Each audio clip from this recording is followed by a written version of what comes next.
Hi guys, what's up? It's Alex here. Today we are here to look at the brand new Sauber. They didn't release it in pre-season testing or the first pre-season test, but we have a look at the new car today. Same livery as last year and pretty much the same livery as last year. The same colours, a few new sponsors on the car, which is always good to see for them. Obviously Sauber, a team in the season previews that we did, we sort of said that they're a team that's going to be struggling this year, and they might be down the bottom with the Manners just because their financial, what's the right word I'm looking for here? They're not very good in their financial state at the moment, is what I'm trying to say basically. So, you know, any extra sponsor would be great, but the car itself, the front nose has changed. It's not quite as long as the sort of stubbly bit isn't quite as long as it was last year. That should, you can tell me if I'm wrong, but that should help the aerodynamics.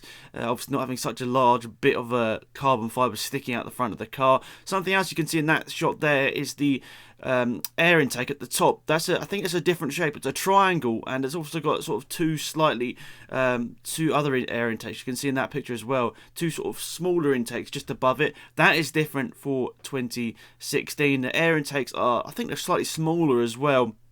So, that should mean that they don't, obviously, when you have a big side pod, obviously, you're taking a lots of air, and that means the engine's getting cooler and cooler. But, if you don't need big side pods, it's better, obviously, because of the drag effect. So, yeah, hopefully, for Sauber at least, this car will be fast. I mean, we know they've struggled with money and financial stuff for the last few years, and it would be good for them to get another solid season under their belt. They started off 2015 incredibly well, if you remember correctly. They got, was it a 5th place in Australia with Felipe Nasr? So, if they can replicate that sort of thing in the future, just maybe get a good result here and there, they can really sort of get back up the grid a bit. But it's going to be tough because I think 2016 is going to be a very competitive year, at least in the midfield. There's so many teams I'm thinking that are going to be in there. I mean, anyone from maybe Red Bull or something like that, maybe like anyone down from Red Bull down to like the Saubers and the Hasses.